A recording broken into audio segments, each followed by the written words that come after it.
Okay, I'm just setting up the live stream, so bear with me.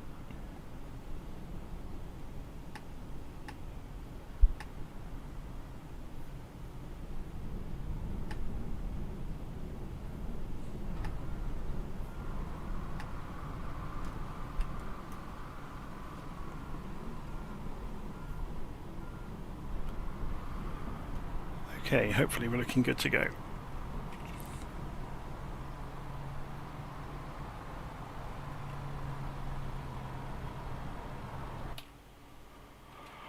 So, let's go and get started, shall we? Get this aeroplane up and running. So, crash bar goes up, generator to main, batteries to bat, oxygen system goes to on, radio master goes to on,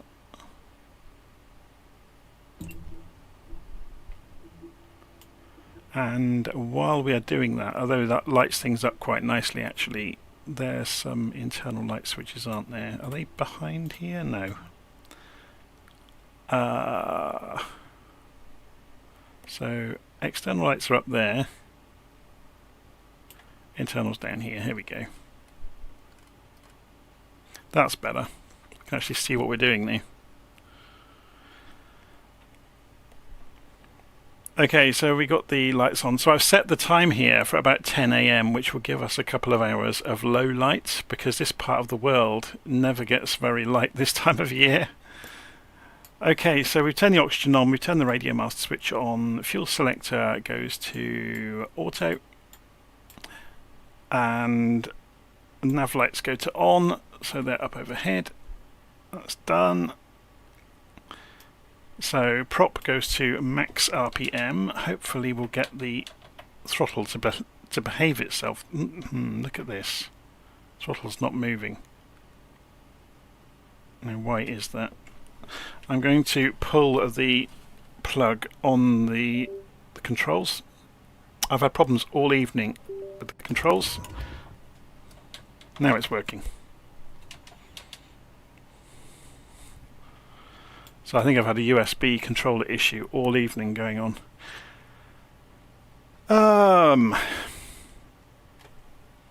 Okay, so let's scroll down. Let's just check then while we're here looking at controls. We've got good aileron movement, we've got good smooth elevator movement, we've got good rudder movement as well. Excellent. Okay, so ignition goes to auto overhead.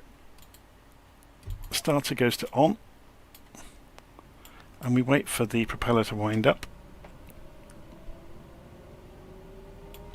So we're watching the NG to come through 15%. So it's almost there. And then move the fuel condition to low idle.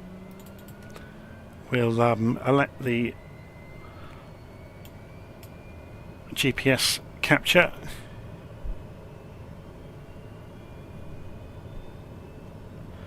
So when this gets to 50%, which is just about to do on the NG, we can go overhead and turn the starter off, and then we can advance the fuel condition to high idle.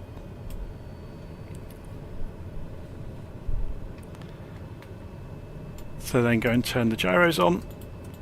So I'm referring, if you see any kind of pregnant pauses, it's because I'm looking at a checklist alongside the aeroplane. So inertial separator can go to on, that's down here. Go and turn that on. The EFIS master can go to on now, so that's up here. And that brings up the electronic flight information system. Set our initial climb altitude, so I can't imagine we're going to go much more above a couple of thousand feet, so we'll arm that. Interesting. So I've set 2000, we can't just arm it.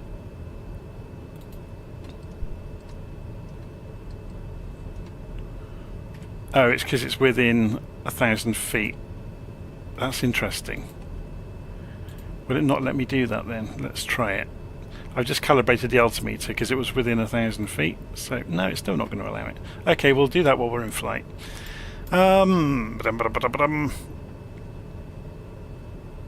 Altimeters, yeah, I've already done that. So instrument panel, we're going to go and set the bleed to auto, set the air conditioning to on, set cabin climate, we don't have to do that, we're going to stay low altitude the whole route. Transponder is on standby already. AP trims goes to on. Weather radar can come on, it's already on. Oh no, it's in standby at the moment, so we'll put it to on. Taxi lights can go to on, so they're overhead. And we can taxi out to the holding point for the runway, or for the runway. So let's go and remove the warnings. We've got pitot heat warning. Typically you're not supposed to turn the pitot heat on until you're within a couple of minutes of takeoff, but we'll take the risk. Should we put the head tracking on?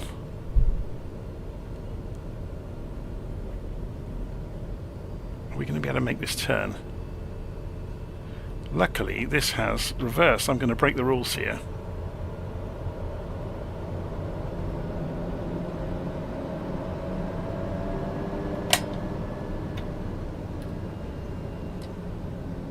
Ah, I didn't want that to happen. We just dipped the tail in the snow.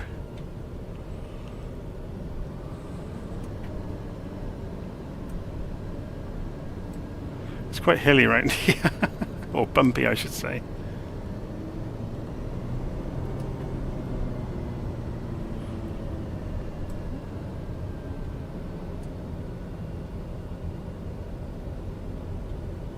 So I've turned the aeroplanes back on in the simulator, so we've got some static planes around the place, and we'll see some planes in the air probably around us. What is that? Is it a... It's a young one, isn't it? I think, yeah, in Swiss colours. So we're going to need all the runway and then some.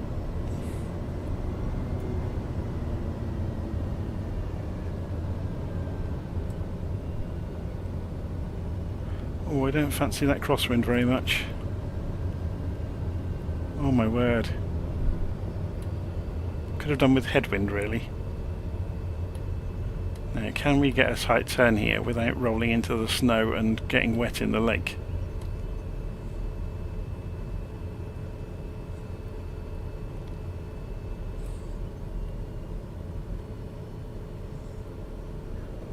We're rolling backwards now downhill.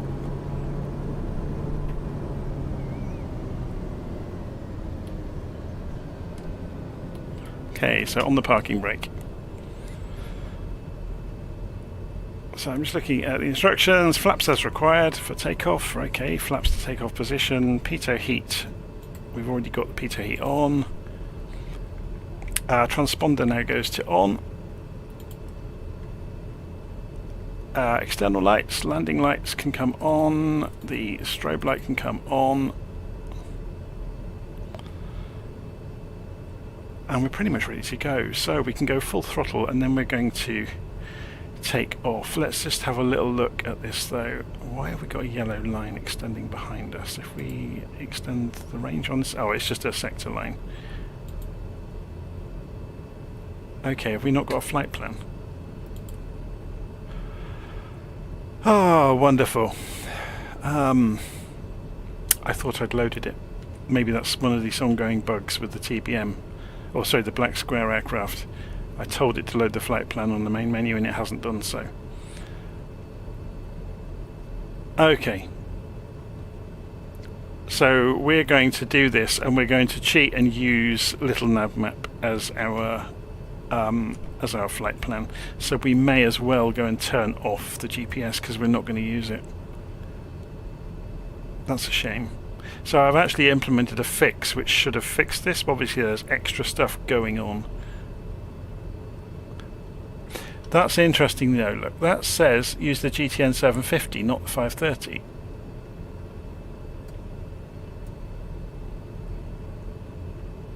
Was that there previously? Did I just not notice it? Anyway, I haven't got it installed anyway. Oh, that might be what's going on. At least we could use this, I guess, for orientation when we're flying through the fjords, which would be quite useful.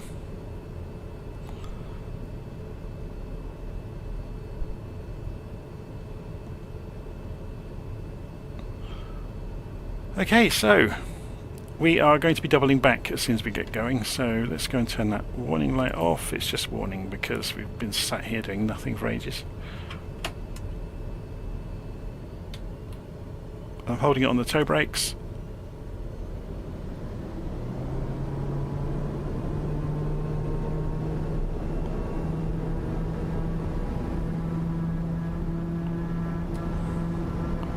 Off the toe brakes. We need to get some major speed up in quite short order here. And there's that crosswind hitting us. So fighting to hold the centre line. Jumping across the bumps. This is not the easiest airfield to take off from. Getting some major speed up and then rotate. And we're in the air. Excellent. So we'll keep the nose at the same attitude, gear up. Coming at to maximum flap speed, so flaps can come up. A bit more back stick to counter the loss of lift from the flaps. The inertial separator can come off. And the sim has now frozen briefly.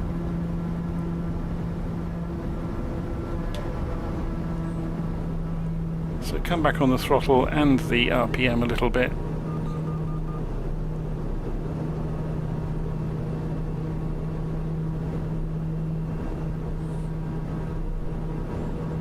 We'll just circle here to have a little look at where we've taken off from. Yeah, I was just thinking that Alpha Indigo, I was thinking exactly the same thing. That I had unwittingly loaded with the GTN 750 and I didn't mean to. So that would have messed up the loading of the flight plan probably. Although the GTN 750 might have it, thinking about it. But we don't really need it. Oh no, it hasn't got it, look. So, yeah. Anyway, we're not going to worry.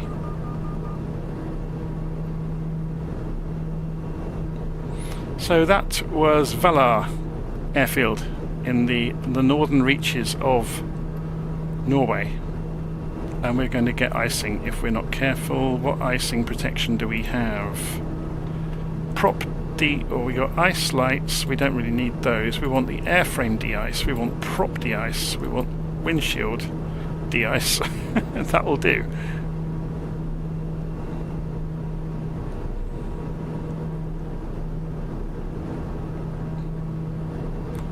Okay, so we're going the right way now anyway. So let's go and zoom out on this a little bit.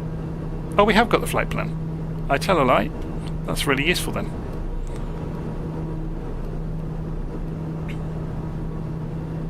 So it has worked.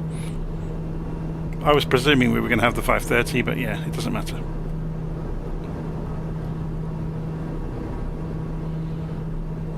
Perfect. Okay, so let's go and jump below the cloud. Yeah, I know, I'm coming down quite quickly.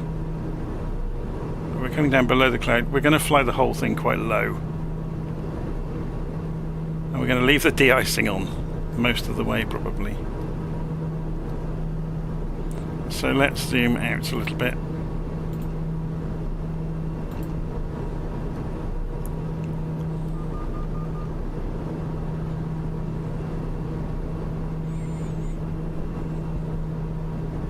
So this may well become a group flight. So this is kind of a proving run. We've got a message. Yeah, it's just the usual course setting messages, which is absolutely fine. So let's get the trim sorted out. We can pull the throttle back to 50%. We're ripping along at over 200 knots here. There we go. Below the cloud it's really pretty, isn't it?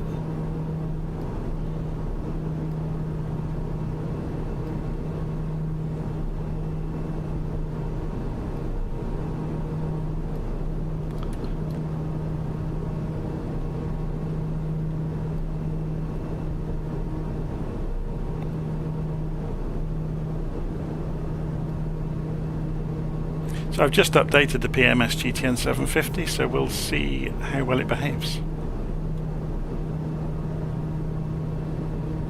Should we push on a little bit with the throttle? It's quite a lot of turbulence, it's quite windy today.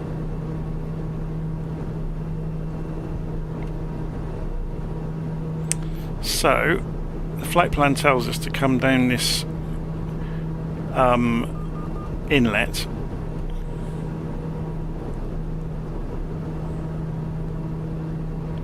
I'm going to set the altitude target for a completely different altitude so it doesn't keep beeping at us when we get within 1,000 feet of it.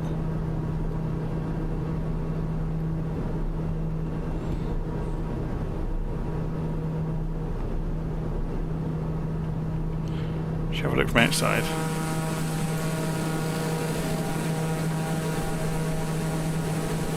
I mean, we could take the landing lights off, but I think they might be good for recognition purposes, to be honest.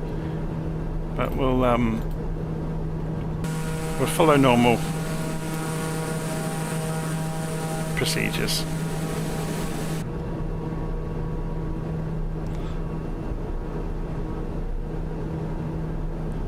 Okay.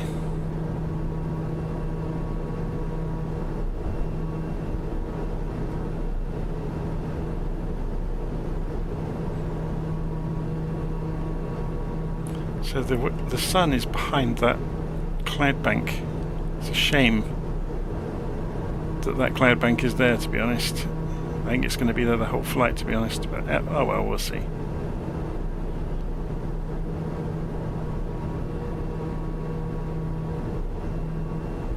Bardufoss, south of Tromso. Well, if we get to Tromso in good time, then maybe we'll consider that.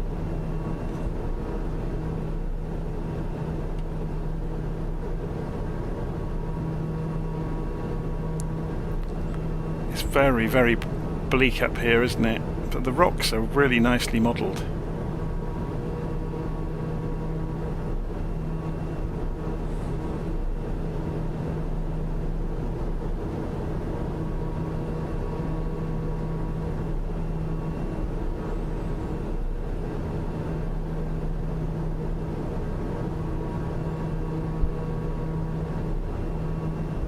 So we've got about 5 minutes to run until we get to the next waypoint. Let's have a little look at the map, show you the route.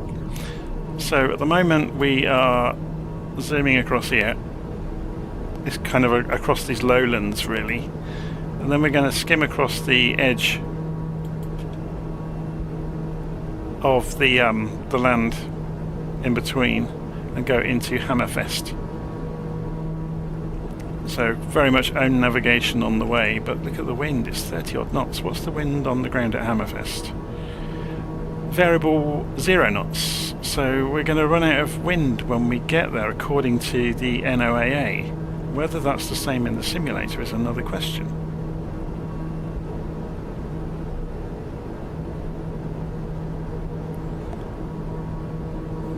The land will get slowly more rugged the further we go into this journey. We're just using GPS today.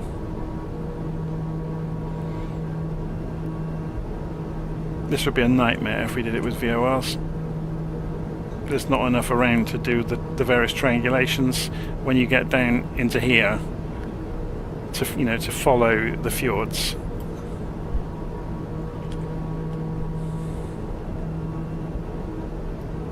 So we're using the landscape plot on the GTN 750 to its best purpose, really.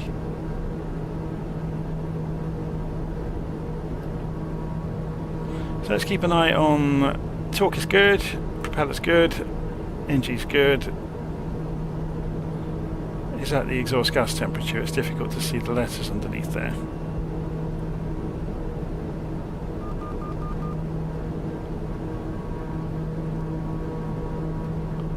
Just noticed the radar altitude. I panicked because I saw it drop to 0, but that means it has no reading. And I thought, is that a hill coming while I'm busy crouching in the cockpit? Oh, look at that landscape, it's stunning, isn't it? So someone's asking where are we going today. We are flying between Valan, which is right up near the top of Norway, down to Tromso, which is not quite so far down. So you can see we're cutting across some lowlands at the moment, some low rock formations, which are really nicely modelled actually. So it's all very, very desolate. You see the sun over there? This time of year in the top of Norway, you only get sunlight for a very low amount of time, or a small amount of time during the day. So we've taken off about 10 o'clock in the morning, and we'll have about, I think there's about 3 or 4 hours worth of daylight from 10 o'clock onwards. But obviously we only need a couple of hours of that, but I wanted it to be lit up so you'd have something to look at.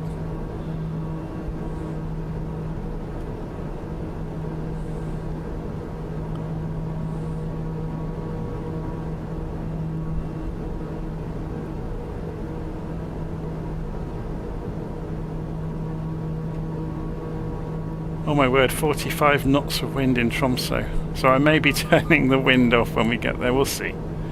Depends what the simulator's doing, but look at this. This is madness. Can we show the wind superimposed onto here? I'm not sure that we can.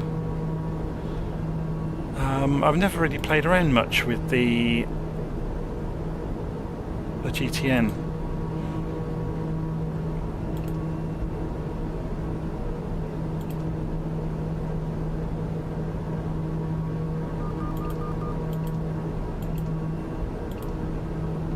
I don't really want to start fiddling with it too much while I'm in flight, to be honest.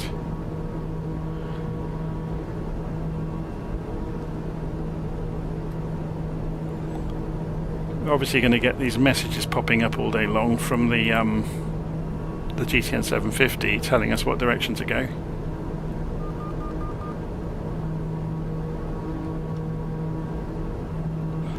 So as far as I remember, we fly across here. We cut just across the edge of this land, and that will take us straight to Hammerfest. You can get custom scenery for Hammerfest. I don't have it, but I have considered it. So we could come into Hammerfest. What's it saying now on the ground? It's still saying 0 knots. So I think that's just that NOAA has gone wrong and it's not providing anything, because the simulator is giving us 41 knots.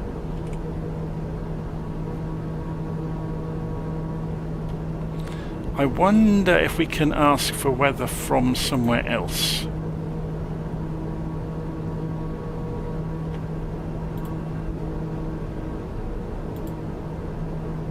Oh, I'm not sure that will work for Flight Simulator. Look, it's not listed. What about if VatSim? Has VatSim got weather? Okay. It's now telling us 0 knots. How strange.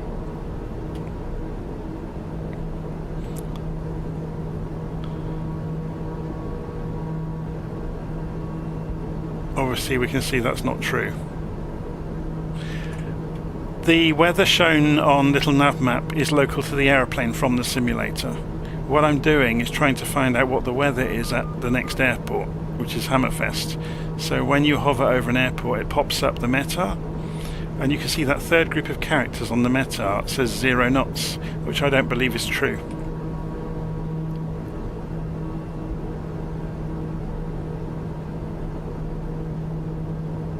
So I'm just responding there to a live stream comment saying that LittleNavMap has the arrow.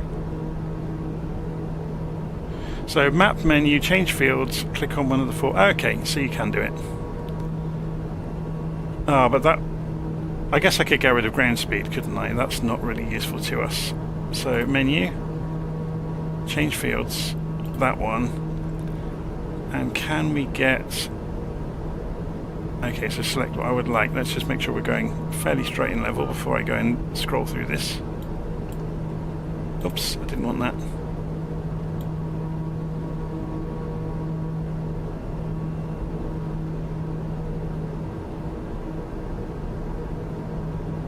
Trouble is, we want wind at the destination.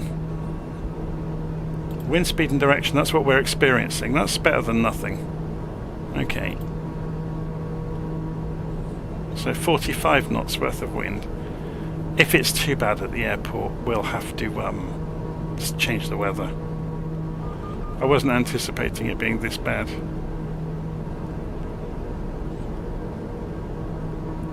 Actually, should we just change the weather now? It would solve a lot of problems for us, wouldn't it? Let's go and try a few clouds.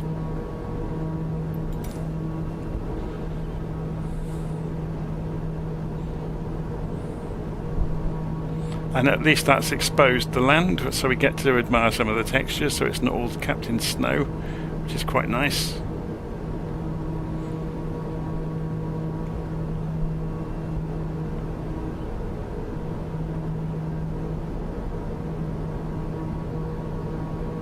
Do I plan to land at Hammerfest? Yes, I do. So should we go and tune in the ILS and have a bit of fun? So 11070, 223 degrees. So if we change this from to VLOC mode, and we want, oh, we have to change the standby, don't we? 11070 and transfer it straight in. And there we go. And we want, what was the direction? 223.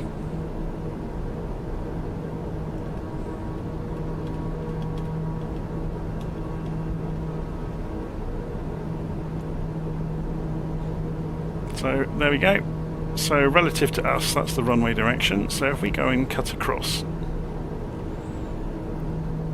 I'm just looking to get us onto the approach path for the airfield.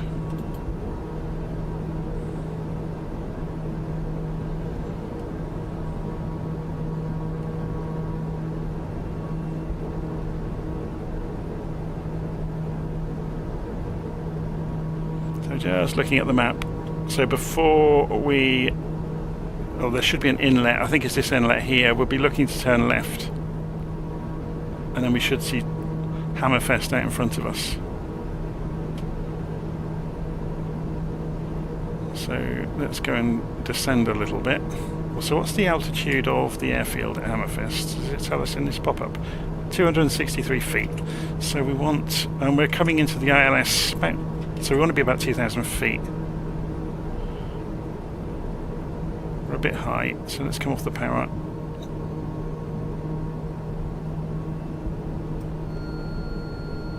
Doesn't like coming off the power that much. That's fine. So we're just dropping down to 2,000.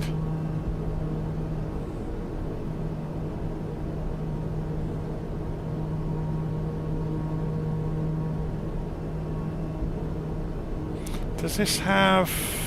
Oh, it has got a localizer and a glide slope, but they seem to be... Are they both the same frequency? Seem to be.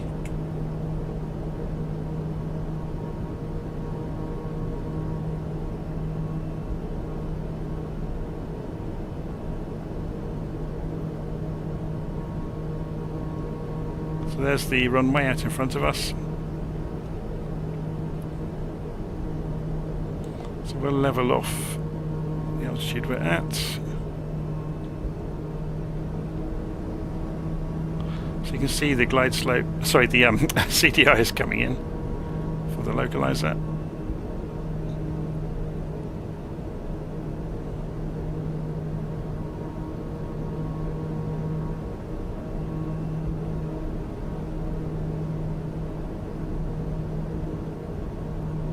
It's very cool.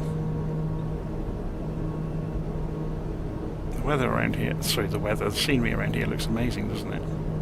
Especially with the without it being covered in snow, it looks very, very real. Let's just have a peek.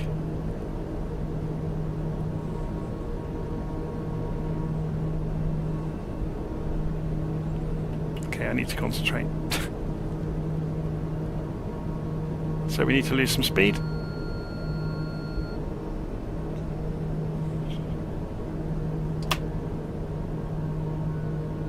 So just dropping the gear. So landing lights can come back on.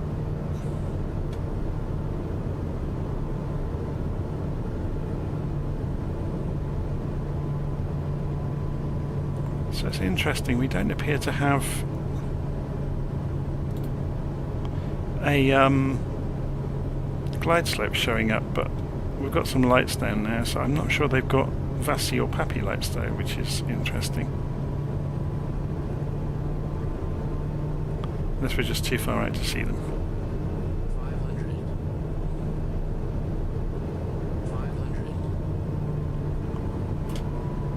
500. So flaps for takeoff, we're only going to do a touch and go, so there's no need to go full flaps for a stop landing. Going to come in quite fast.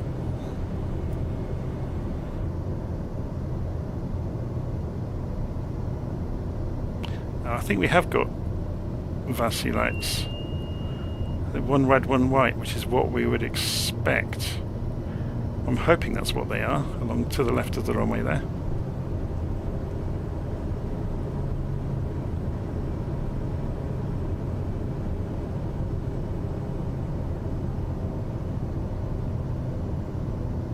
No, I think it's just a beacon light. It's not actually a guidance light. It's a bit of a bumpy runway, isn't it? Whoa, we just got pushed sideways.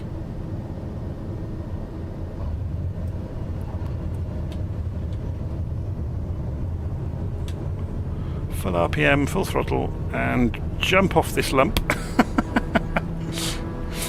And gear up. And RPM back within limits. And power back within limits. And we're above 500 feet, so... Whoa, what's happened to the... Oh, of course we changed the weather, didn't we? I was going to say, what happened to the altimeter? So we're going to turn left. The landing lights can come back off.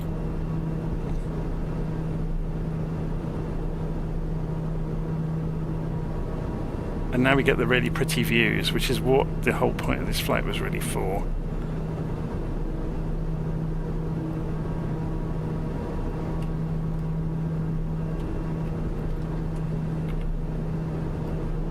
It's very cool, isn't it?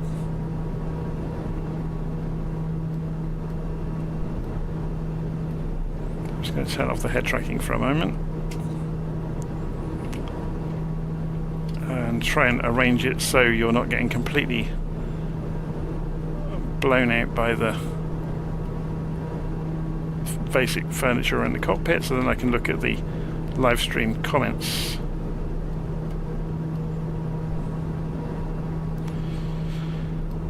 So we're exiting Hammerfest to the south.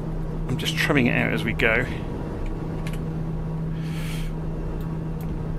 And we're going to fly along this fjord, round the corner, down towards Alta. So when we do this as a group flight, I think Alta will be the halfway point. We'll be doing it nowhere near this speed though. We'll be averaging about 130, 140 most of the way. So we're doing this quite a lot more quickly because we can. Because we're in the TBM.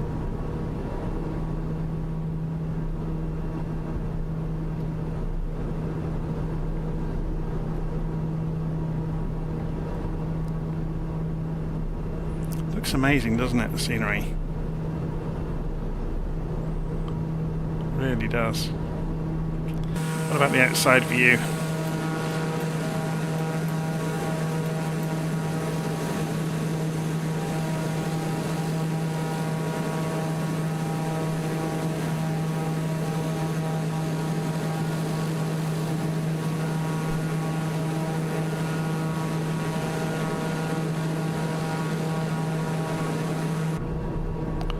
So XF11, yes, I was given early access to it by Flying Fries. I've got a video on the channel showing you it in its early form. It's very good.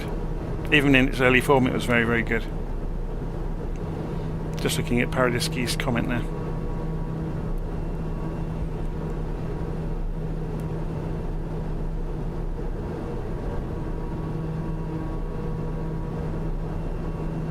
Yeah, so Flying Fries actually reached out to me through somebody else.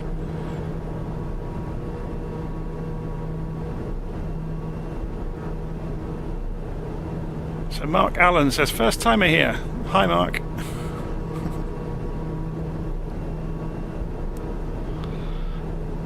Okay, so we're ripping along and we're heading down this fjord, and then we follow round to the left when we get to the end. So let's have a look. So we're gonna... Does the fjord have a name? Not on Google Maps it doesn't. That's a shame. Wonder if we get more names on things if we go to open Topo Map maybe. We're gonna get a fjord name here. Apparently not. I think we'd have to have some low altitude sector maps of Finland and Norway to be able to get some of these place names.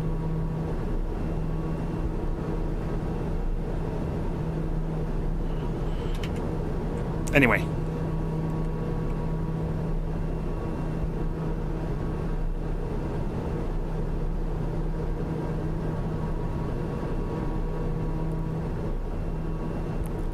Looks incredible out there, doesn't it?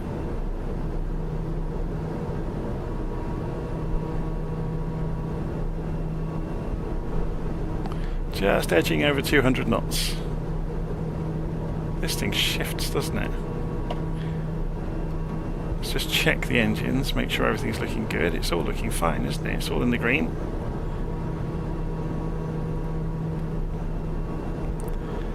And seeing as the weather's better now, actually, we can go and turn off some of these ice controls that we put on when we had the realistic weather when we first started. Can we get outside air temperature in here, or is there a gauge in the cockpit? I can't remember where it is. There's cabin temperature down there, 70, which is fine. Is it on the door or something? I can't remember this. Oh, here we go. Outside air temperature, 48 Fahrenheit, 9 centigrade. Yeah, so it's well above freezing.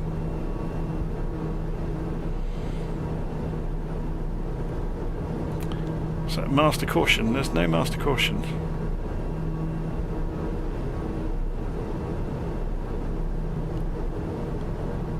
There might have been a message flashing earlier. The various navigation systems are really good at hassling you about what direction you should be going.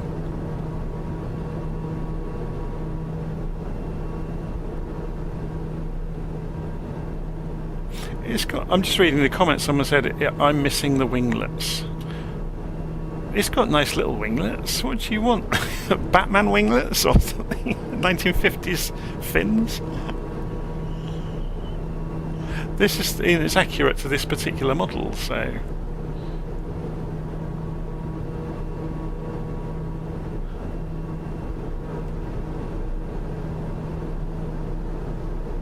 Okay, carry on down the fjord. Should we take a little bit of a detour around this outcrop? Looks good, doesn't it? Fly down the back of it.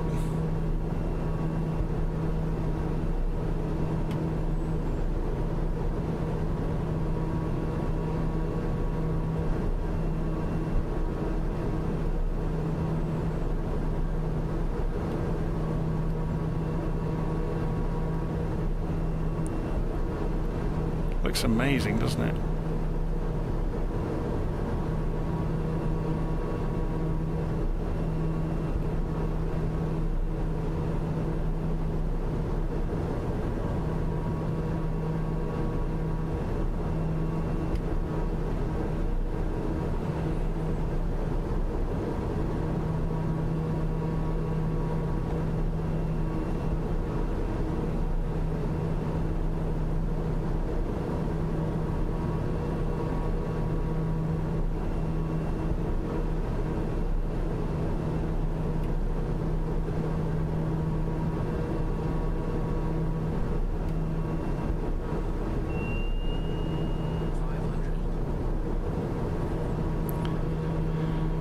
What's the message then? What's it going to tell us? Set course. Yes, okay. Stop reminding us. So we're basically going to get to this outcrop and turn left.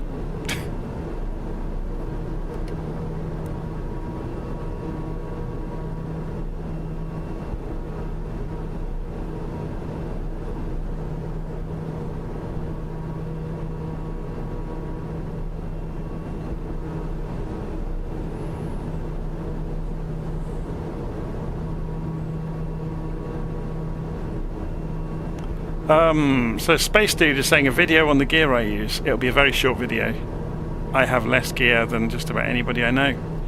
I've got the Thrustmaster stick and throttle unit. I don't have any pedals. I've got a Stream Deck that I don't use. Well, I do use it, but not for flight sim. I use it for various other things around Windows. I've got a Tobii head tracker. A Tobii Eye Tracker, sorry. And that's it. That's kind of the extent of my flight sim stuff. I've got far, far less than most people.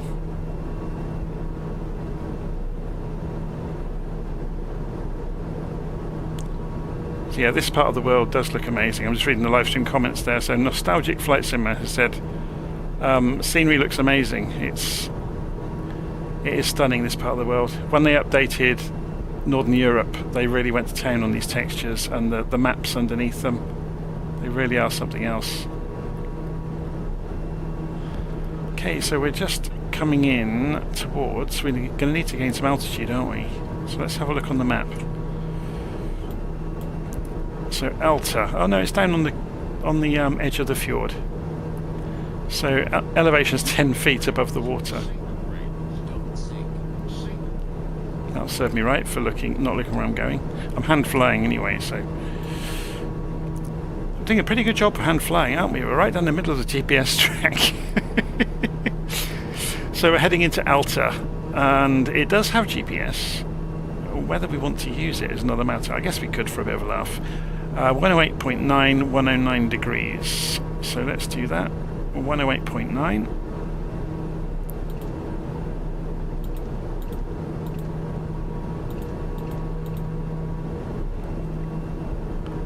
And we need to do a right turn then, I guess, and then set the course for 109. So we'll do a right turn. We'll come off the throttle now. And we'll set the course for 109 degrees. Whoops. So we can now see the runway direction relative to us. Can we probably see it already? Is it below the wing down there? Okay, where is it?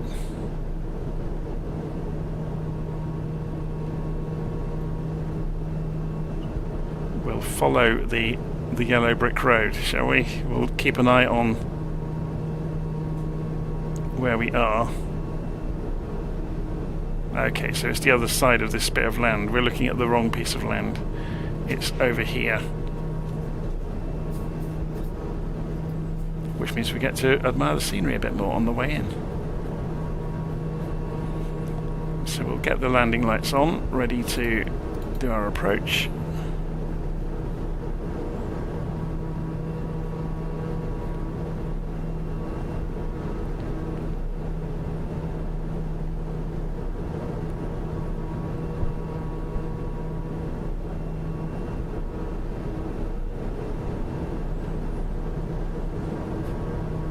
And there's a boat out here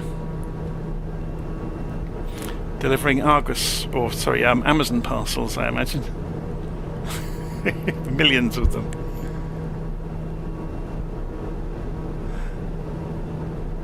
So we should pick up the track sometime soon, and we can see the glide slope this time, which is good. So we are above it at the moment. So let's come off the throttle and start descending.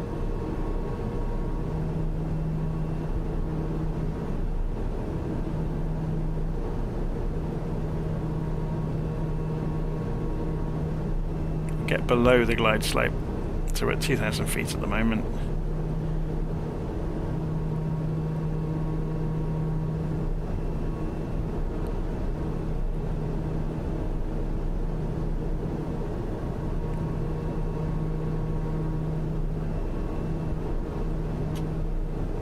That's the runway.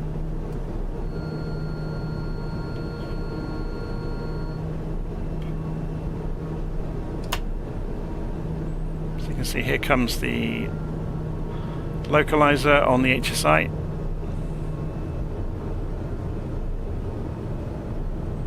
little bit below the glide slope at the moment, that's fine.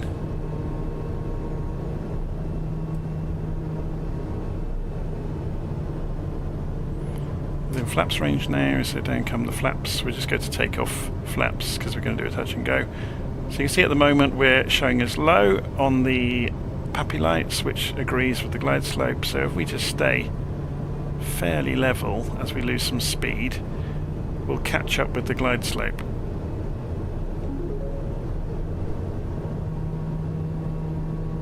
Just increasing the throttle slightly.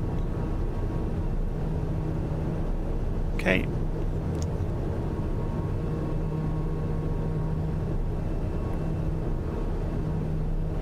So then we can just follow the glide slope in. You can see we're slightly off to the left. Obviously you can see it visually here. So let's go and correct for that.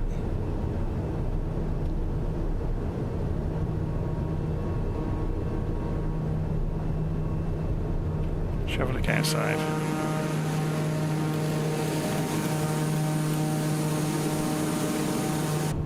It's a pretty aeroplane, isn't it?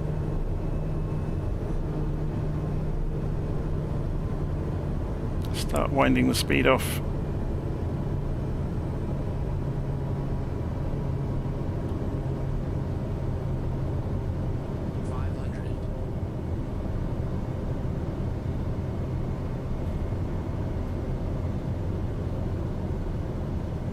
It's interesting how much this started to sink as soon as we started losing speed.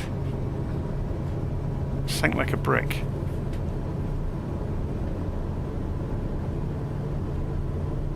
Gently trying to recover that, but we're sinking more and more. It's quite funny. There we go.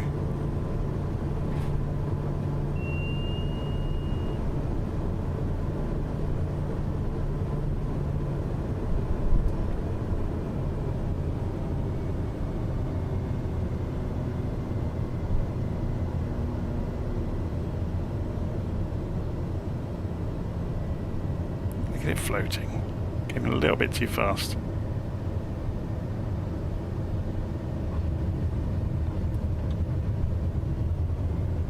So full power, full RPM. Out to 100, gently rotate. Gear comes up.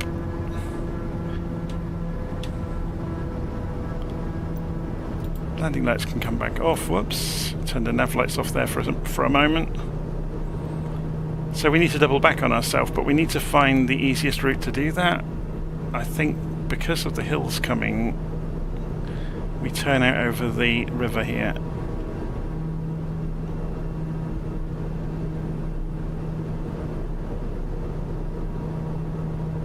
I mean, this thing can climb like nobody's business anyway.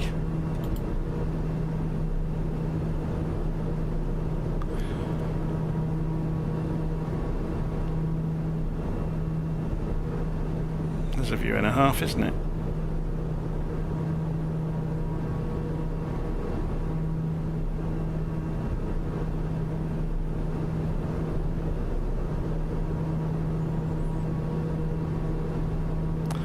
Okay, back on track. Just trimming out as we go. So flaps are now up.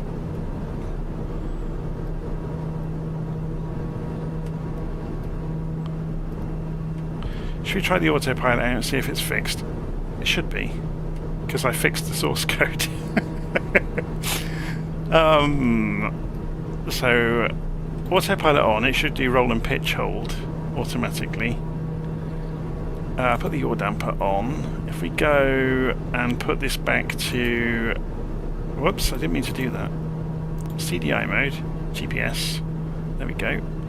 So if we say nav mode, it should track the course, and it's doing a gentle left turn, which is what you would expect. Then if we do... So yeah, let's go for 5,000 feet. That's on the altitude pre-selector. If we arm that and then tell it to get there at 1,000 feet a minute, which it's doing, obviously that's going to take us into the cloud a little bit, but it'll be a good test to see if the autopilot's working and behaving itself. So it should be levelling out now, and it is. So torque is good, prop is good, NG is good. We're looking okay, aren't we? Outside air temperature is 8 degrees. Temperature in here is 69. So we're nice and toasty.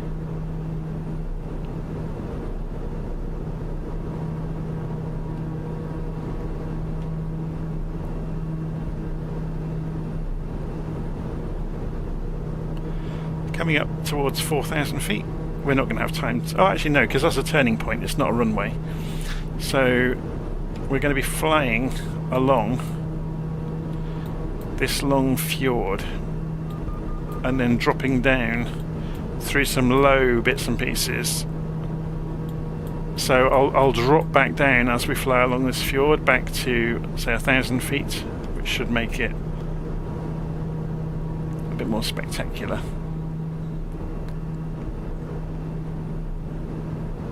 The lighting is brilliant, isn't it? It's very, very good.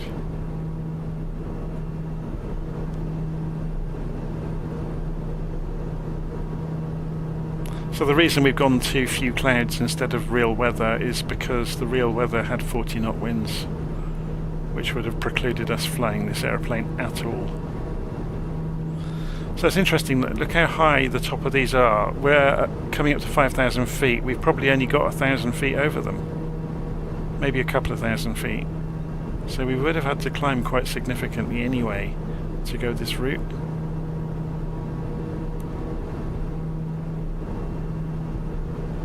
So let's bring it back down to 4.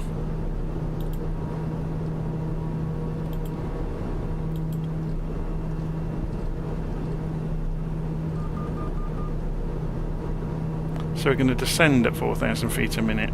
I'm going to come back off the throttle a little bit to counter the descent rate. And we should make the turn following the GPS right over the fjord and then descend into it.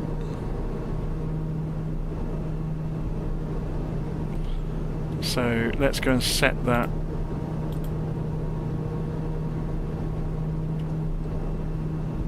to 1,000 feet now, and come down a bit more steeply. 2,000 feet a minute down to 1,000 feet. So it should turn anytime soon. If it doesn't, there it goes. It's always reassuring when it actually does as it's told, isn't it? So we're dropping it into the valley, or into the fjord, sorry.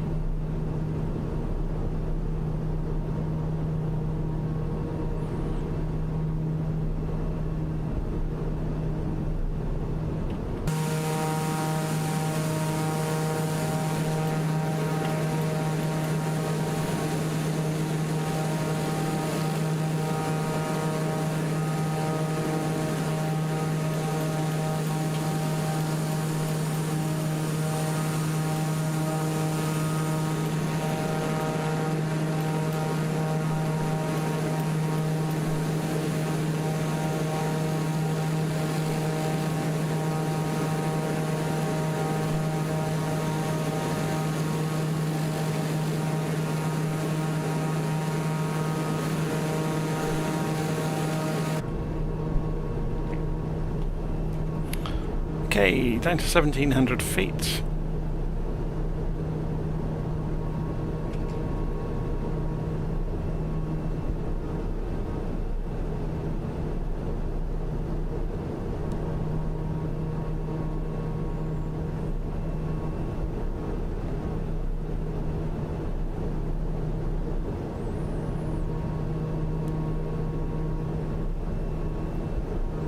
So the next place we're going to is this airfield called Sørkjosen.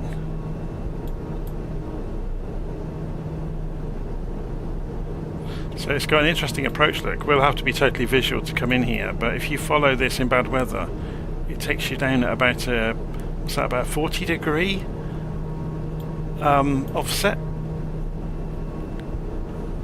It's mad, isn't it? Imagine doing that in low visibility. Okay, we're down to 1,000 feet, it's leveled out, perfect.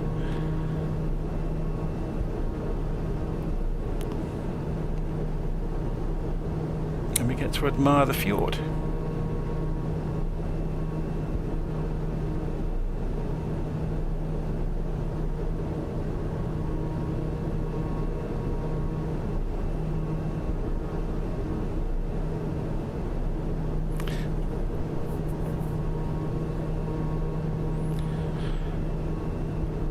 I guess we get more time now to play with the instruments, don't we?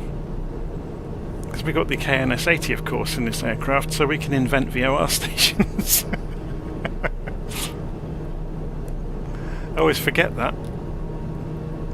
So if we did want to set up a normal ILS on this airfield, we could. Should we do it just for a laugh? Is there a... there's no... How far away is that one? Oh, that's a long way away, isn't it? So if we, what's the range on it? 130 miles though. So I don't know though if the landscape would get in the way of it. We can try it, can't we? So if we measure distance from there, measure distance from the Tromso VOR to there. So 72 miles, sorry, 72 degrees magnetic, 41 miles. See, it might not be accurate enough. That's my only worry. And we would want, let me just keep an eye on this, we're not going to hit the hillside, are we?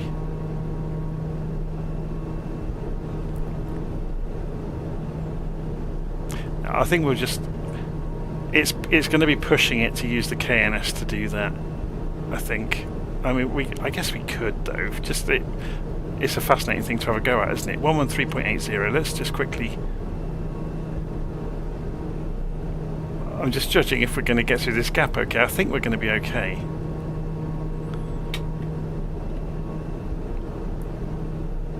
So this is on RNAV, which is good. Set the frequency. So 113.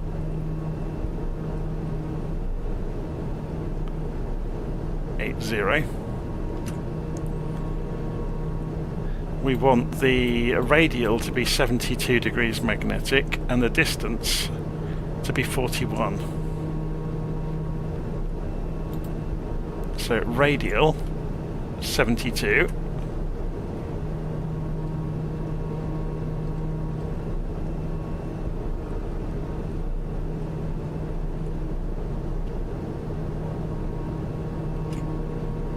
Distance 41. I don't think it's going to be accurate enough, you know.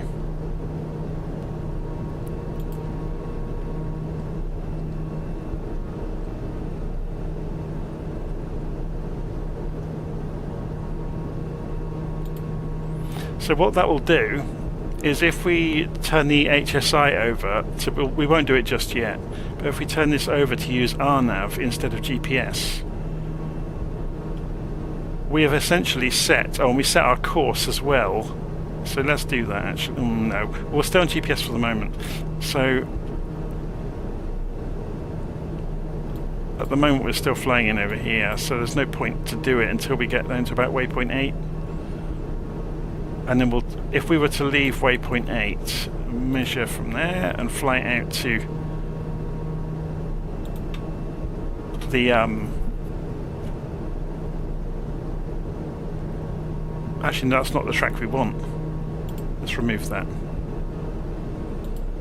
If you imagine, what we're trying to do is set up that. So we've set the origin point of our pretend VOR, but we'll be taking the 144 degree course into it. So when we get to waypoint 8, we'll go and fly across here until we're maybe 5 miles out. So if we fly, yes, 270 degrees off of waypoint 8. So we'll go heading mode when we get to waypoint 8. Just to try out the RNAV and see if it works nicely. I don't think it'll be accurate enough.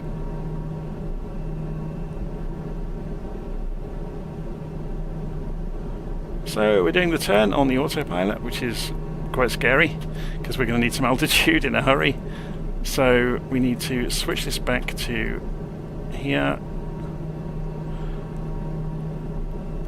Arm 2,000 feet. Get us there at 1,000 feet a minute, please. Just to get us over these hills. I think we'll be okay. We're just going to skim the edge of this island. Or not, it's not an island, is it? Or is it? Let's have a look. No, it's connected to the mainland. Then fly over. We can't see from here, can we? The nose is in the way. We're going to fly over this lump. And then through the shallow point between those two hills.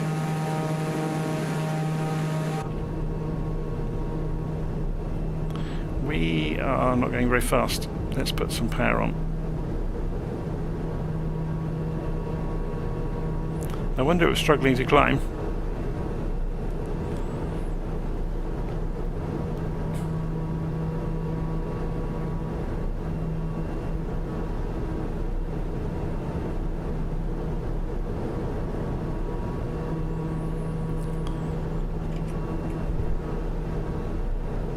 Yeah, so this is going to look a bit like a geometry lesson, I'm afraid, over here. But hopefully it will all make sense eventually.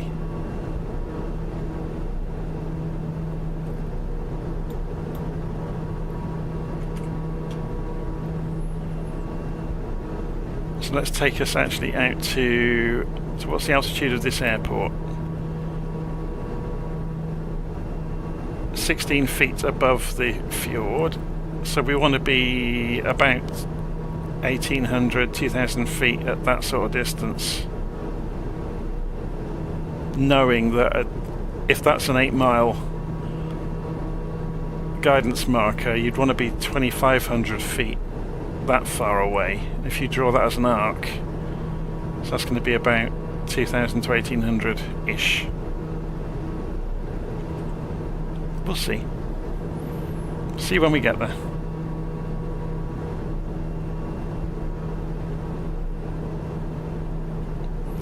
So we're at 2,000 feet. I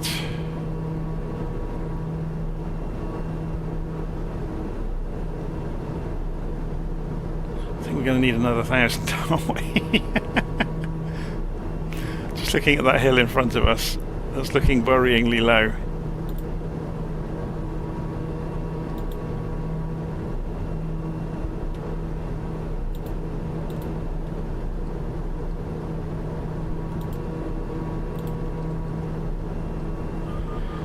Climb at 500 feet a minute. We're doing over 200 knots again, so we're zooming along. We're not at full throttle at all. We could push on the power quite a lot though. We can go beyond 100. Oh, that's interesting, look. We can go beyond 100 now. It wasn't having it earlier.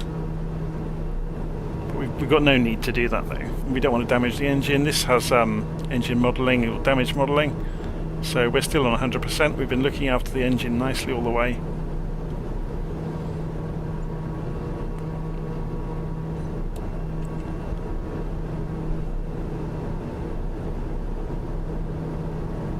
So there's waypoint 8 coming up. We will be getting ready then to... Let's go and set our heading then. We want to fly out of there at 270, so we use heading mode to do it.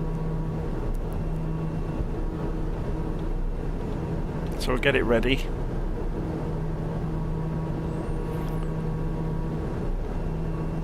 So when we come through waypoint 8, we will switch to heading mode on the autopilot. And while we're on heading mode, we can then go and configure RNAV on the HSI, and it will pick up the settings we've configured over here. It's a bit worrying that we still haven't picked up any information, which is why I wonder if this landmass will stop us playing that game. If we were to climb significantly more, that might explain it.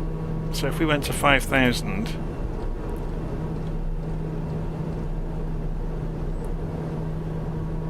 so coming up to 3, I just want to, yeah, look, the numbers have appeared. So we've got line of sight across the hills, look. That might have been what was going on. So this might not work anyway.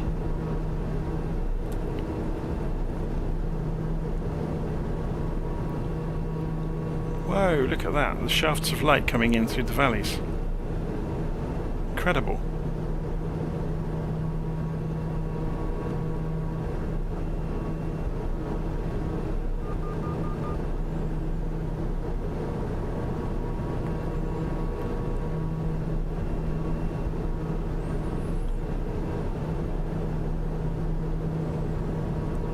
So we're just coming up to 5,000 feet.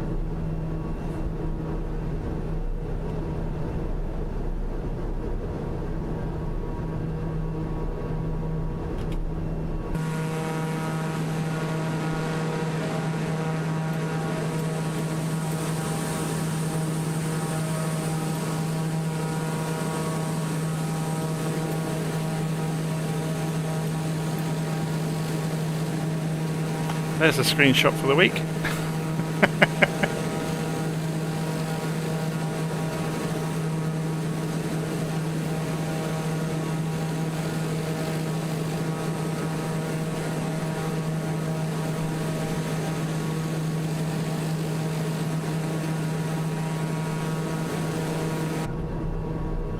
Okay.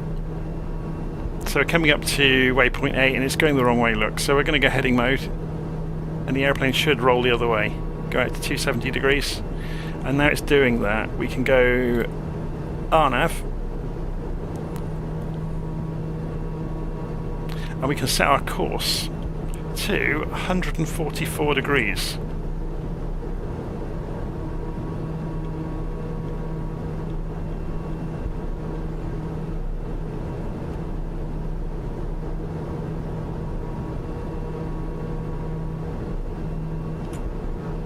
Check that was right. 110, 20, 30, 44. So, relative to our direction, that's the runway direction, okay? So the HSI should reflect the runway direction. Now, obviously, we can look down across this bay, and we can see the runway should be over there somewhere. And you can see it, there it is, just under that cloud. So what we'll do is now drop down to just miss this hilltop.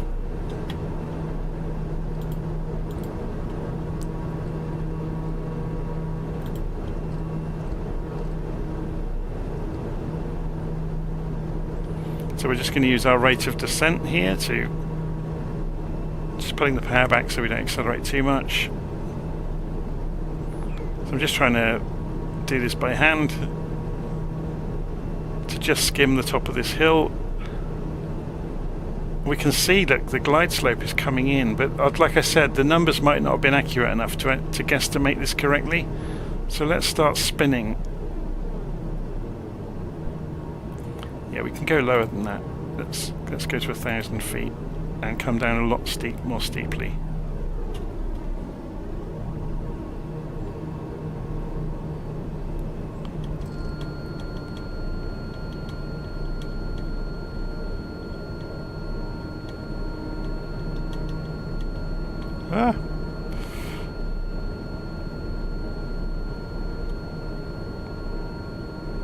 We're not a mile away, are we?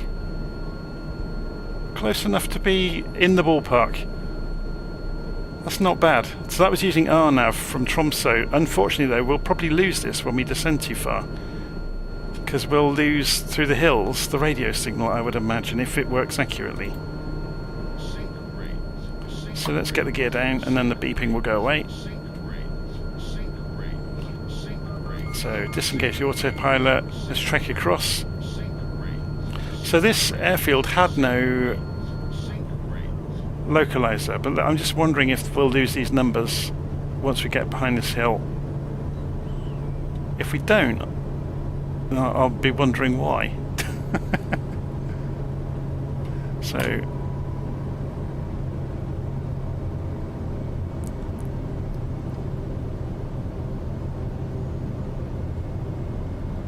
at the moment, look, the RNAV is still working. It's wandering around though. It's losing signal.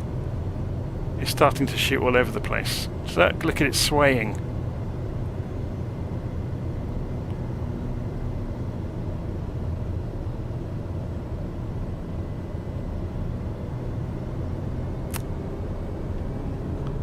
But it is figuring out, based on that, the speed we're doing, which is pretty amazing actually.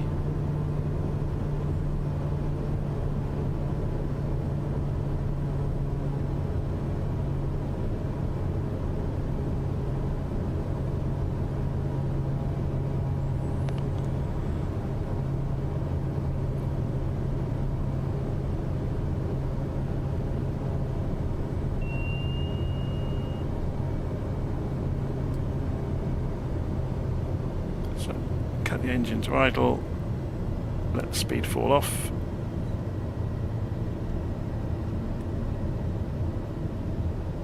It's a bit bumpy, isn't it?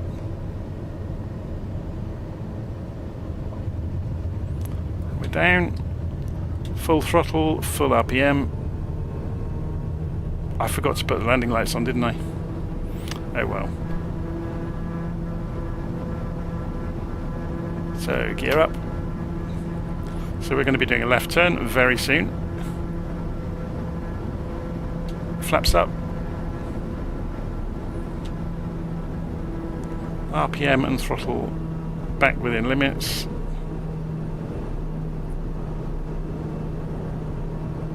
How close is this hillside? That will be fine.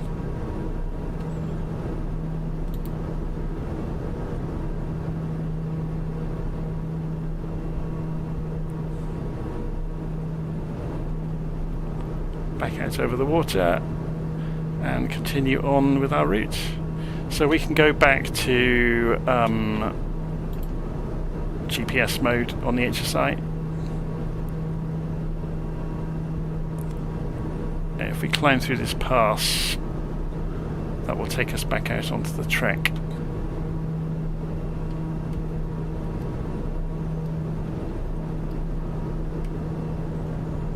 So let's have a look at the track on LittleNavMap and see if we broadly did what we... Yeah, we broadly did what we said, look.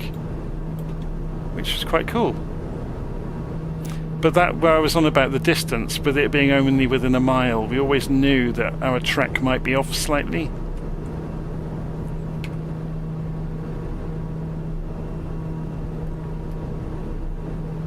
Purely because on LittleNavMap you can't... It was only giving us integers, it wasn't giving us decimals on the distances, which was a real shame.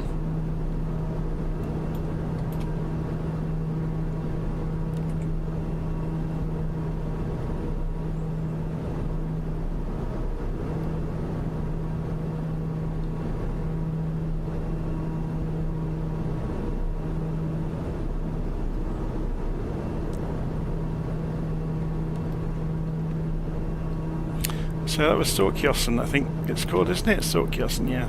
Hopefully that's the correct pronunciation.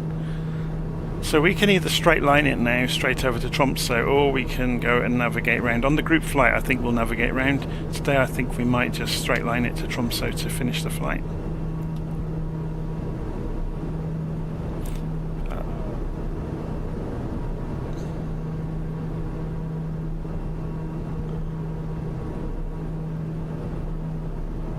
It's amazing scenery, isn't it?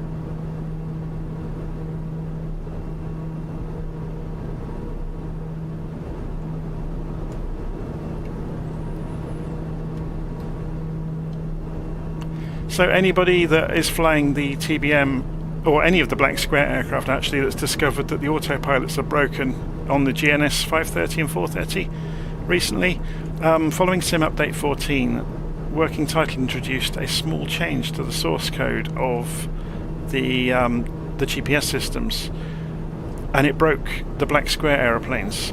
There's a one line of source code difference. If you go and have a look in the support channel of the Virtual Flight Online Discord server, I've detailed the exact change you need to make. It's also been covered by Black Square themselves in, I believe, the Just Flight forums, which is where I originally saw their solution for it. They did a diff basically on the source code before and after the world update, and that's how they discovered the missing line of code.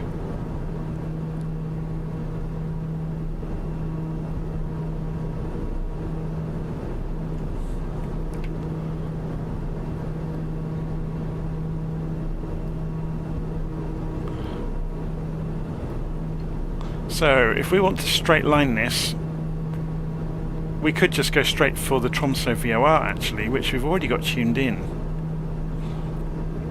Oh, interesting. So if we go CDI mode to V-lock and spin the course round, can we get the course to go straight to our direction? Yes, we sort of can. Oh, it's being a real pain, isn't it?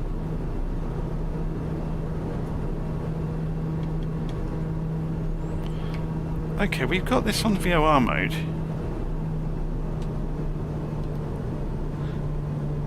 Why is it not working? That's on V-lock.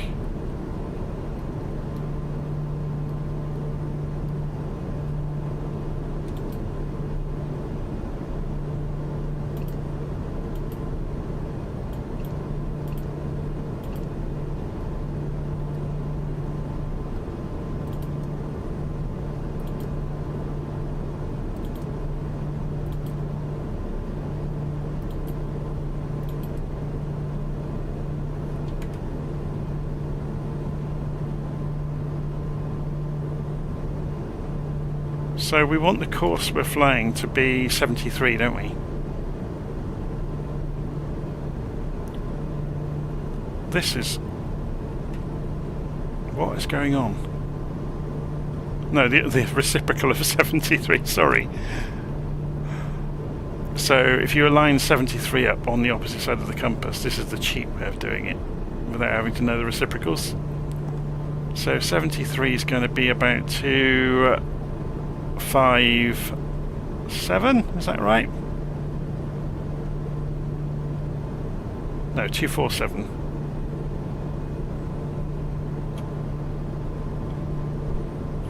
But the thing that's fascinating me is we don't have the numbers from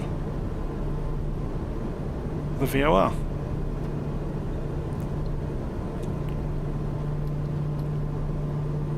Ah, did we not tune? No, we didn't. It's 113.8, isn't it? That's why, idiot. 111.380. I tuned our nav in, but not... There we go. Slightly off. We're in the ballpark. So we're close enough that we should be able to go to nav mode on the autopilot, and it will fly it for us. So let's also then go and say, take us to 5,000 feet again, please. Oops. What is wrong with this?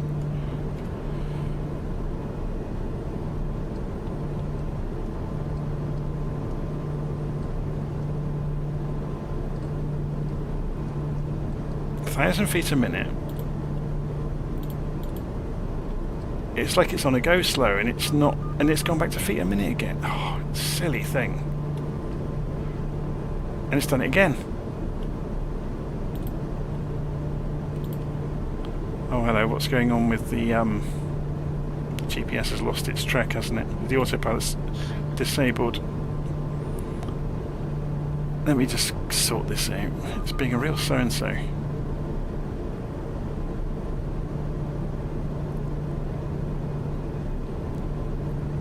Right, we're back on an intercept track with the course.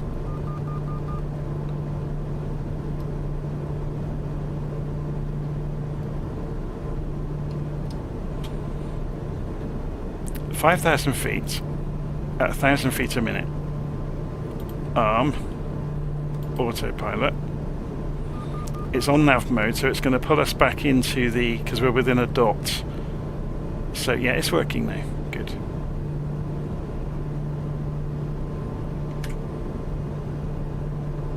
We're almost there anyway.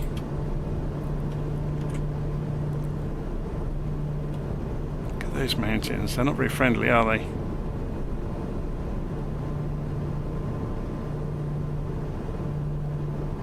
You wouldn't want to tangle with them in bad weather.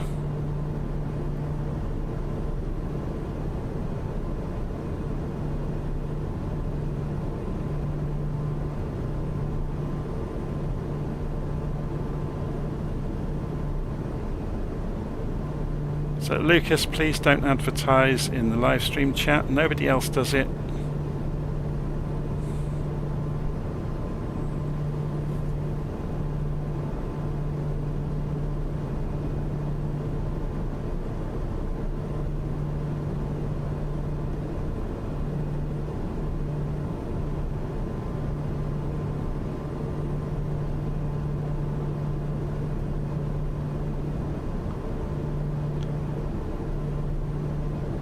Okay, so we obviously get the numbers now. So we've got estimated time en route, 6 minutes to get to Tromsø. I guess we could play games with coming in on the... Having done all this work to come into the VOR, you can see we're tracking it now to come in, but we could fly out and use the ILS, couldn't we? Try out approach mode maybe. So if we say we're going to get probably to here in a few moments, and we'll come out to the non-directional beacon. It would be quite a good way to do it, wouldn't it? 266 degrees. So let's go and get the heading bug to 266, 250, 260, 266.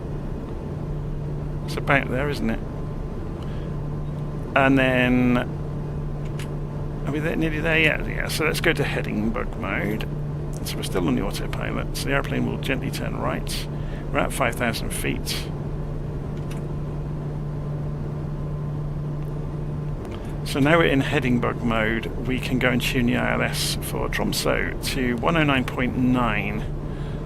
So we go to the standby 10990, transfer that over to live. The course needs to be 183 degrees. So let's go into the HSI, set the course to 183.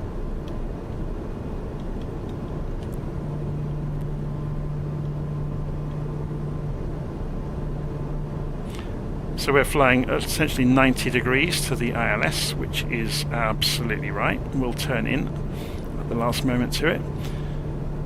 And the altitude of the airfield, elevation is 28 feet. So yeah, so 2,500 feet out here should pick us up into the ILS. Or ideally below that, but 2,400 maybe. I don't quite fancy going to 2,400 feet with all these hills around now, but I guess we could pick our way through them, can't we? If we fly out this way, you would imagine that would be in the way of a 3-degree glide slope.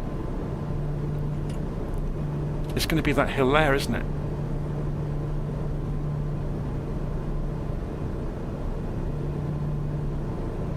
So maybe we come in an angle to it, because the glide slope will tell us the right altitude even if we are alongside the hill. And just put ourselves on an intercept course from over here maybe, if we have to.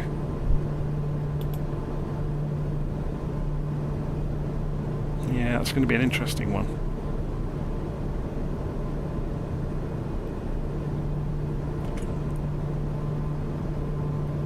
So let's drop down to 2,500 feet and see what it looks like when we get there. Or 2,400 would be better, it would give us a small amount of leeway. So we're coming down at 1,500 feet a minute for the moment.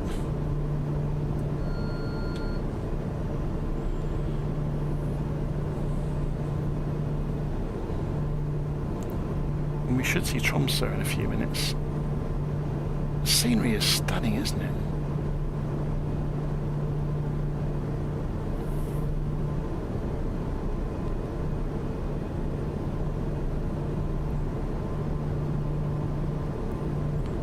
Obviously the message is going to keep telling us we're going the wrong way because we're disregarding the flight plan at this point and just having some fun with navigation.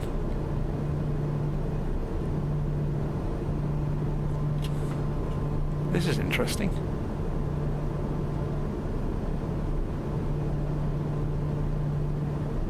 Never noticed that before.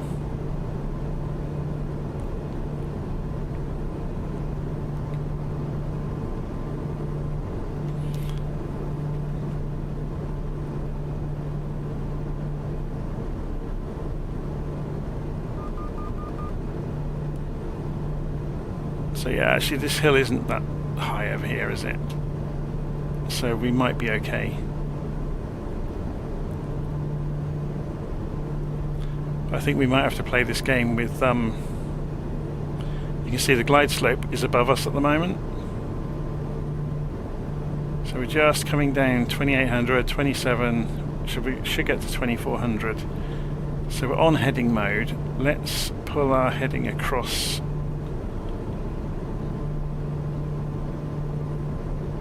So that would just skim that hill probably, wouldn't it?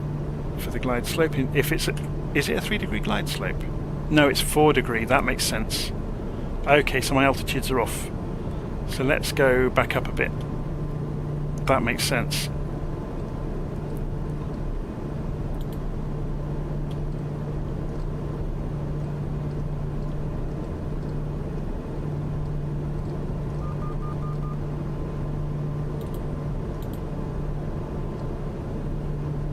So we're going to come back up to 3,000 feet. Now you can see the glide slope is already showing up. Knowing that we're perpendicular to the track, or almost, is really helpful. Here comes the glide slope. It's starting to move. Yeah, so that 4-degree glide slope makes all the difference.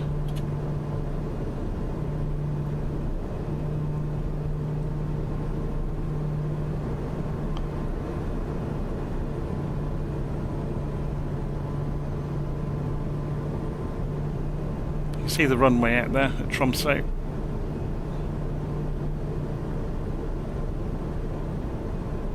Just. There's a little boat down there. There's several ships actually.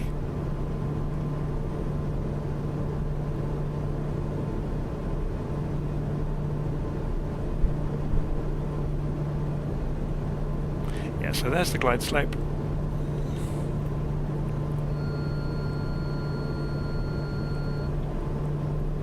Just trying to get the speed under control, so we're in a position to put the flaps out at the point we turn in.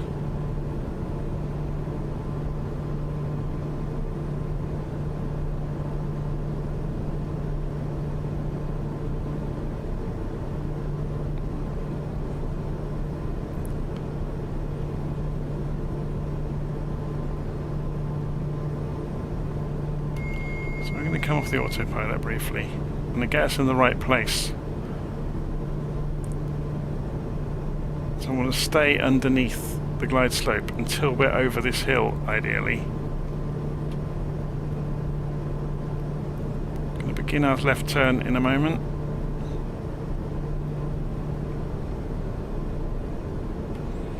This would be good fun to do like this, wouldn't it? Without looking.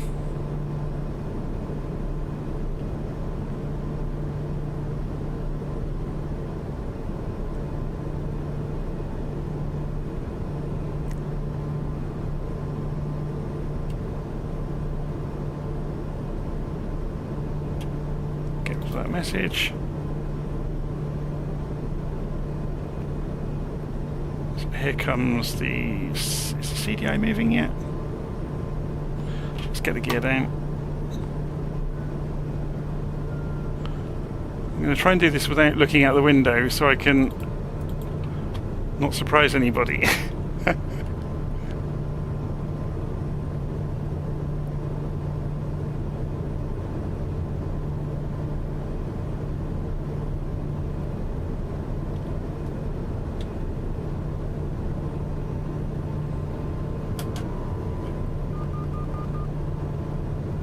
So here comes the CDI and the glide slope.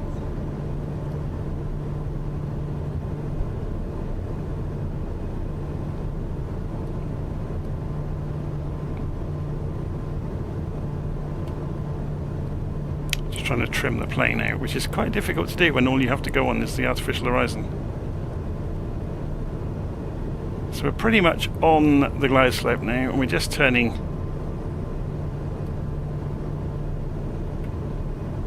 a bit more steeply. Yeah, we've just overshot the turn onto the localizer. Let's...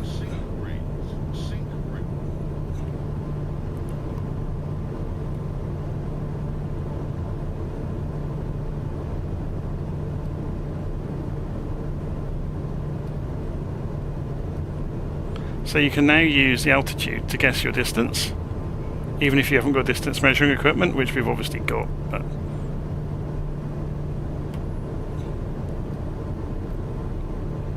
so if you are on the glide slope, although for a 4-degree glide slope I'm not sure off the top of my head what the altitude distances are.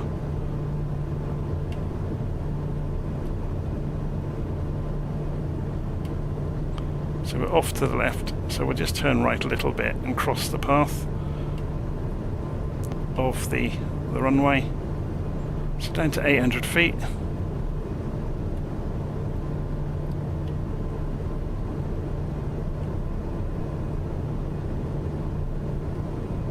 So all we're doing is watching these and that and that and that. We're going far too fast, by the way.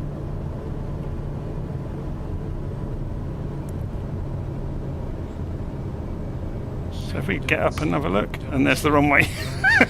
It's always a good fun exercise. So we just did the simulator equivalent of using foggles.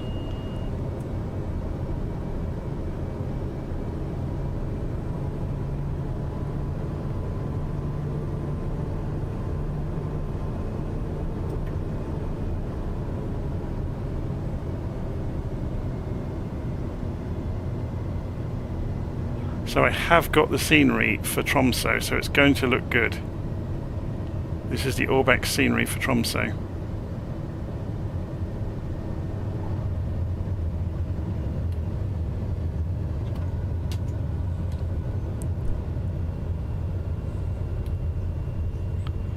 Okay, so landing lights can come off and we can get off the runway.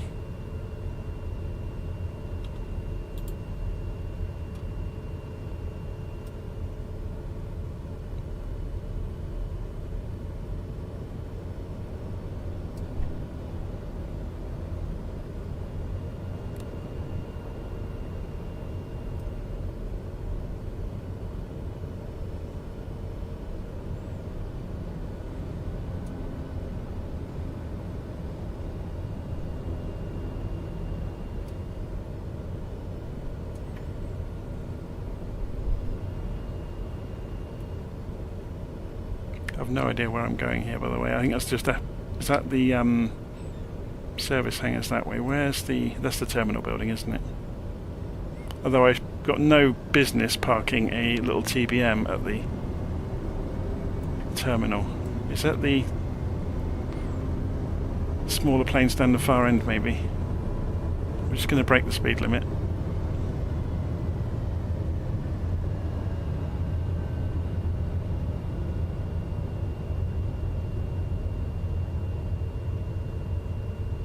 I think this is just logistics, isn't it, for the ground crews and things like that.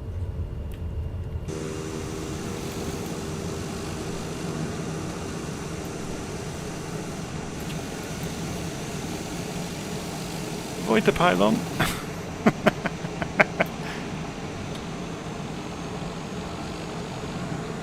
We'll get the drone camera out in a moment.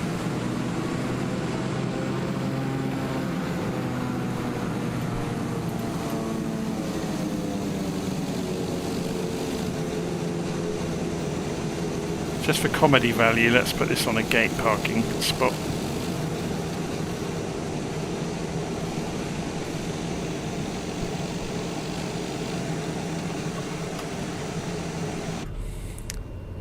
Okay.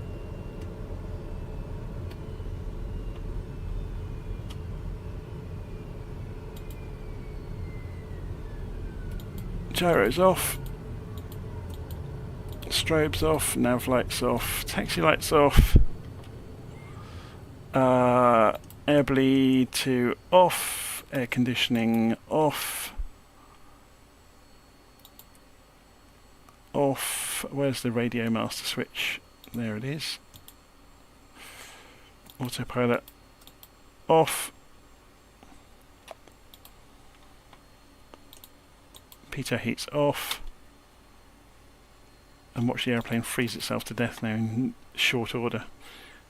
What else do we have to do? Oxygen off. And then I think that's it. Then it's just pulling the bar on the power. Then we can unlock the door and properly freeze ourselves to death. So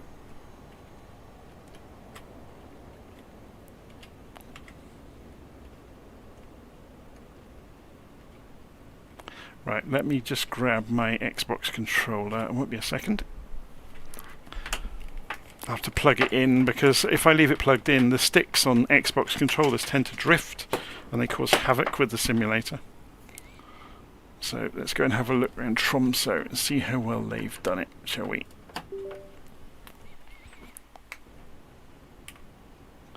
And we'll slow down the drone camera. That's plenty.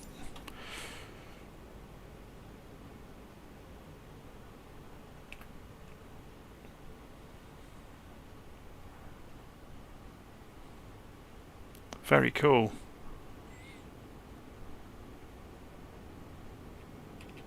Apparently I got here a bit late and all the shops have shut though. Oh, and it's a package claim. I thought it was like a restaurant or something that I wasn't going to be able to get into.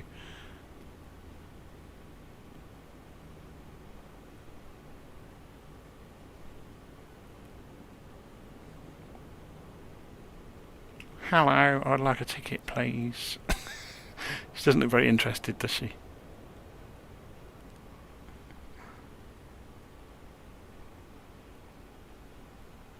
I love that these airports are done in such detail. It's fantastic. High-speed Wi-Fi on board Scandinavian Airlines. Fantastic. So, SAS Cafe Lounge. Oh, there's a 737 parked out there.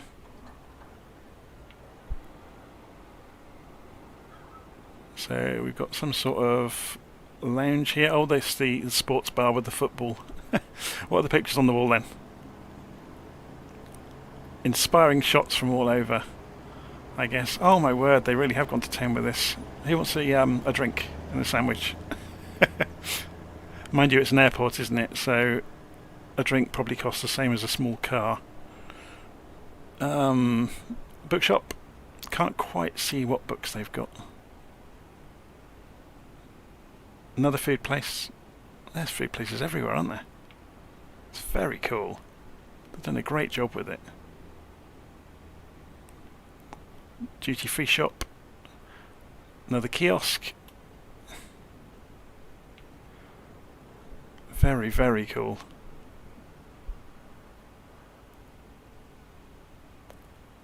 Oh, coffee. Who wants a coffee? So you got the prices. Can we see how I can't even say the word, exorbitant they are? Presumably that's 250, not two. Oh, there it says Norway. Do they use euros, or have they got their own currency? I can't remember.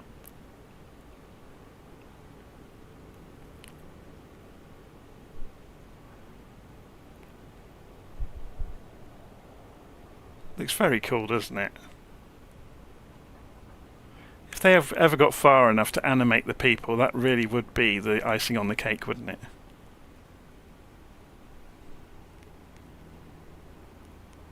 Very, very good.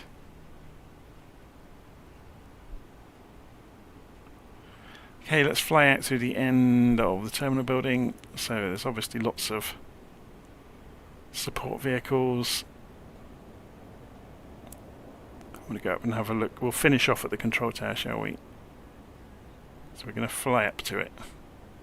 I have got controls to speed up the drone camera here.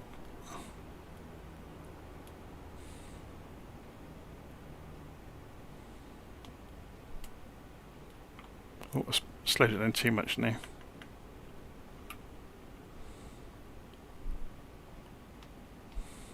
That is cool, isn't it? What an amazing airport to control.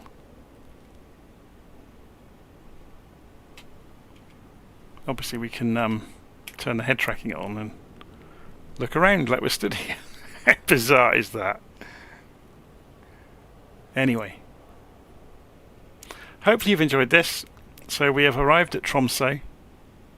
After navigating, we straight lined and had to play with navigation along the way. But yeah, it's good fun.